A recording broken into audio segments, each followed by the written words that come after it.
Hi, everyone. Thank you for coming to our interview with Yuki Yasui. I'm very excited to have Yuki here to talk to you guys about sustainable finance in her field.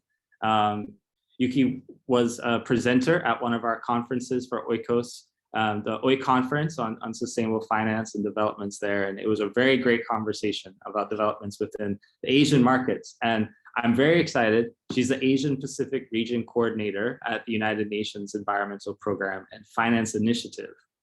So it's really an honor to have you here and for you to share your perspective. So yeah, I'd like to start off by asking you to tell us a little bit about who you are and what it is you do for work. I think that'll be very interesting to our students to hear. And then as well as like, how are you starting to incorporate sustainable finance into what you're doing at the United Nations? Okay, so yeah, first, thanks very much, Stephen, for inviting me to this interview. Yeah, I joined UNEP Finance Initiative in 2001, and the UNEP Finance Initiative started in 1992. That's the first Earth Summit, the Rio Earth Summit. It's one of the oldest sustainable finance initiative platform in the world, and we'll be celebrating 1992, so next year in 2002 we'll be celebrating 30 years. So it is one of the oldest, and over the time we developed 3 key principles that define sustainable finance for the finance sector. So the one that you might hear the most is the Principles for Responsible Investment, which was launched in 2006. Then there is the Principles for Sustainable Insurance that was launched in 2012. And the latest one is the Principles for Responsible Banking, which was launched in 2019. All of them are voluntary principles that define what is sustainable banking, what is sustainable insurance and investment. But it has, although it's voluntary, it has become the golden standard or the gold standard, and a framework for a useful framework for how a bank or an investor or insurance frame, their sustainability strategy and activities. So that's UNEP FI, and I started in 2001 when it was really, really early. At the time, there was still, some misconception about what is sustainable finance. What does sustainability have to do with the finance industry? After all, finance industry does not cut down trees directly. But eventually people started to understand, and today, no one disputes the fact that they have a really key role to play in sustainable development. So we've gone from really kind of nothing to playing a key role in sustainable development within the last 30 years. And my 20 years has been really interesting to see that momentum, the scope of sustainable finance growing from a very narrow area to something that is really broad and now mainstreaming within the whole institution of a bank, of an insurance company, of an asset manager or an investor. So that has been a really interesting experience. I started off in Geneva in Switzerland. That's where UNEP Finance Initiative's main office is. And I was there for the first 16 years and then moved to the Bangkok office 3 years ago to broaden the activities, especially in the ASEAN region, where we don't have that many signatories compared to the other parts of the region in Asia. So in Asia, we have quite a big membership in Australia, Japan, China, Korea, but we don't have that much exposure in ASEAN. And traditionally, UNEP Finance Initiative has had a strong representation in Europe, but we are growing, globally. And today, the Principles for Responsible Banking represents about 40% of the banking sector in terms of their total assets. So it is the traction of the principles has been very, very good. And we have seen a broad uptake globally as well, although Europe does remain dominant because of, the advanced policy and regulation and civil society pushing for sustainable development more than in the rest of the world. But we do see now a lot of catch up going on globally. Yeah. And in my own learnings about the UNPRI, there is a huge amount of investment that is happening within this space. The signatories control vast amount of money, the largest banks across the globe. And then, I wonder, what is your perspective on, like, there's been so much signature around this area, and the commitments that are being made. Maybe some of these organizations aren't living up to those commitments. And I bring this up because COP is coming up, right? COP26 is coming up really soon. And there's a real perspective of how do we drive action beyond just being a signature. Yeah, I think we are at a really precarious time right now where financial institutions can still make money doing brown. They can still make money from coal today. I mean, of course, everyone knows that it is a dying industry and that it cannot last long, but they can still make money out of doing brown stuff today. What is really important, though, is that financial institutions are starting to make profit doing green as well. And a lot of advanced thinking has now been invested in the industry as a whole to say we can make profit out of the green economy. And actually, there's a lot to make from the transition to a green economy. So we're not just talking about creating new industry, we're talking about bringing the green industry, brown industries into the green as well. And that is a lot of, so when we, when some, especially in the developing countries, we hear talk about, what are we going to do with our local economy? Are we going to leave a lot of people behind? And actually, a lot of what we are seeing today is a lot of interest around transition. And I think that is really important. But the thing is that banks also need to gain the skills to do that. And the business world has to gain skills for that, and the policymakers as well. So it is a lot of new learning, new skills, and new ways of doing. And that puts off, some of the conservative people in the world, because you can still make money from doing brown today as well. But when you are, especially for those that are in strategy or in planning, people that have got more interest in looking ahead, and investors who really understand, investors who really understand that they need to drive this, because policymakers are also not sure whether they are going too fast or too slow. And investors are doing a lot in terms of sending out the positive signals that are needed from the sector, saying that,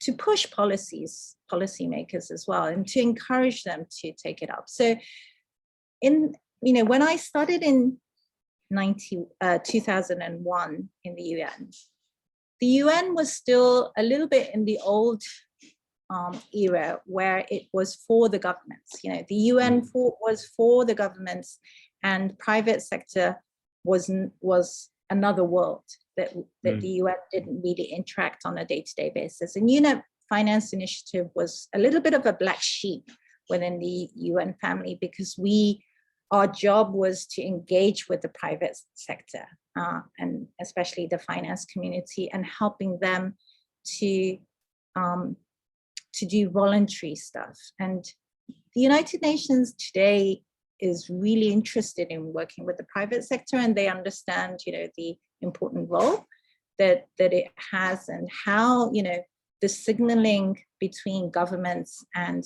the business sector needs to come both ways for us to move ahead. But that's only really started to take place around the second Rio Earth Summit. And it's only really recent that we have this kind of, understanding that we are, that it's not just about governments doing public and social activities, and that actually the businesses really have to take this on. So you do hear, especially in Europe or in the States, about repurposing of business, that they have to understand the social aspects of their activities and to understand the societal impact that they create through their financing or through their business. And I think that has got to do with the fact that governments are no longer able to take care of everything, about the public, and that this line drawn between what the private sector is supposed to do, which was just to create jobs and to pay taxes, and that the government would take care of all the social public work, that kind of divide has really come down now, and that everyone has to do everything, and that interaction is much more closer today. Yeah, and that's something we talk about in our, the principles of sustainable finance classes that I've taken, these introduction courses, about how this view that Milton Friedman came up with of the importance of business driving for profit is a view held by traditional finance that is in conflict with this new view of what responsible finance or responsible banking encompasses, where we include this environmental and social aspects of where our economy is going. And we can't think of them as separate. And I'm encouraged to see large asset managers from BlackRock, investment banks, all of them working and discussing these things of saying no, we have a responsibility to our stakeholders to manage this effectively, because it involves so many other aspects beyond just profit making. So it's really cool to hear that from you as well. I know that these are the principles that you have worked on at UNEP to become part of the ethos. So it seems like it's coming in on both sides, right? The United Nations is pushing these principles and they're being adopted, as well as private sectors adopting them and talking about them as well. Since we're talking a little bit about skills and where you see these institutions going, since this is about to students and how do we get them involved as well, maybe we could pivot a little bit and talk a little bit of where you see that going, and what sort of tips and tricks, what should we be learning about now as we're entering this career field?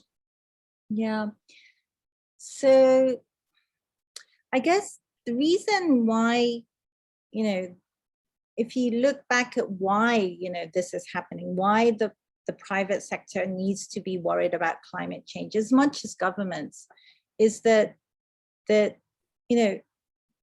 we knew, scientists have been telling us from the 1970s, or even earlier, that climate or CO2 emission is in a way, it's a finite resource, as in all the natural capital has its limits.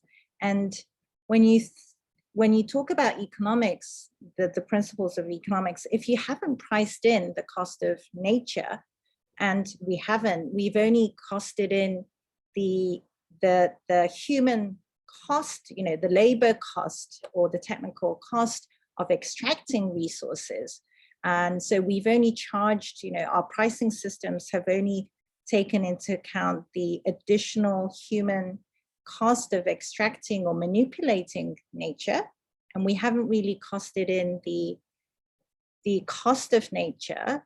So what we have done is, of course, we've over consumed it. And we've been doing that since the Industrial Revolution. And we've suddenly realized, maybe 40 years ago or 50 years ago, that actually we are seeing the end of this finite resource. We can actually see it in the horizon. But it's only really in the last, 10 years, or even maybe some people might say in the last few years since the Paris Climate Agreement, that our remaining budget of nature is becoming so thin that it's becoming everyone's interest to protect it. Otherwise, how are we going to survive without water? How are we going to survive without air? I mean, it is impossible. So that's why when people say it's the existential threat of humankind, it is, because no one can survive without air. No one can survive without water. And so, of course, it is in the interest of investors. Of course, it is in the interest of everyone to do this, regardless of whether you are in the industry or in government or as a civilian yourself. And so we have gone past, the point where we can just leave it to governments, and everyone needs to do this now. So, so regardless of what kind of job you are doing, probably in the next 10 years, all jobs, and this is not just to the finance sector, but all jobs will have to have some element of sustainability integrated, because we would need all hands on deck for this. Well, we don't have that much time, in the next 10 years, if we can't bring it to a substantial reduction on CO2 and also on deforestation and on other natural capital issues, if we can't control them, we will be at the past, we'll be passing through a point of no return at that point. And then, we would really be in a really desperate situation. And hopefully, we won't be, and a lot of effort is already starting to take place in that area where everyone is trying to do something. So if you are going into a job today, and maybe there might not be any sustainability written in your terms of reference, in your job description, you may see it popping up, next year or the following year. And that if you already see it, that job description, the importance of sustainability might start to grow as well. So I think, and I hope that we will see in whatever profession you are going into, that sustainability will be an important part of what you do on a day-to-day basis. Totally. And I think that's one of the reasons why I got attracted to Oikos International, because it helps to empower students to incorporate sustainability into their curriculum, into their learning.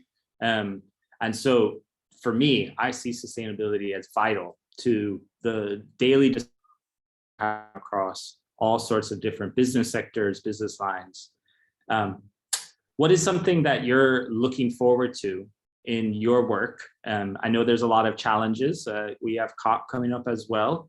But what are you encouraged by, and what are you working towards that can kind of inspire us as well? Yeah, I'm inspired by the amount of enthusiasm that I see in the finance sector, and they are genuine. Of course, a lot of people are still skeptical and worried. If I talk to someone in the Philippines, they understand, the banks in the Philippines understand that Philippines is one of the most vulnerable countries in the region on climate change. And at the same time, they are unsure how they can get out of the coal industry in their energy. So I see genuine concerns and skepticisms that we can do this transition. But at the same time, we are seeing so much more push now from everyone. And this is not just, government, this is also from business, but also from regulators, all worrying and understanding that things really have to change. So I guess that really inspires me as well to say, let's work with each other. My role at UNEP Finance Initiative is to bring people together. You know, we don't really develop the knowledge ourselves. We bring together different parts of the finance sector together to bring the knowledge, to share the skills, to bring a standard, a voluntary standard together using everyone's knowledge and ideas.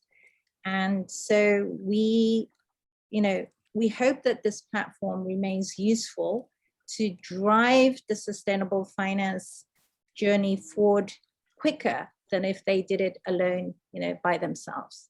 So that is my mission, especially in this region, in Asia, in ASEAN, where the change is still only just starting. And they do, you know, we are seeing, you know, the people, the speak, you know, the language have started to really move as well, which is really interesting. Yeah, agreed. And knowing from reviewing the platform's resources, I know how useful they are. I really think that the principles should be required reading within all classes, whether it's from banking to economics to insurance. They offer a really good perspective and ideal of what we should be moving our economy towards. So I'm really grateful to include this interview within our toolkit, and grateful to include the resources that UNEP FI has available to sort of inspire students and educators to participate in this. I'll let you end our interview with anything you would like to say as a close. And I really appreciate Yuki for participating. Thank you. I mean, I'm really happy, you know, if you've come to see this interview because you are interested in a profession that has something to do with sustainable finance, I'm really happy that you are here. And I think that this profession is going to be, you know, it will be one of the fastest growing industry within the finance sector. Eventually, I think the full finance sector will be sustainable finance. But in the meantime, you will be one of the early entrants to this industry, and you will see it grow, and it will be super interesting. So in the next 10 years, I'm sure that your career will expand and it will be interesting, and that you will find it really worthwhile as well. I hope that you will gain satisfaction from what you are doing, and that you will take pride in what you do. Thank you. Thank you, Yuki. Have a great day. Yeah. Thank you, Stephen.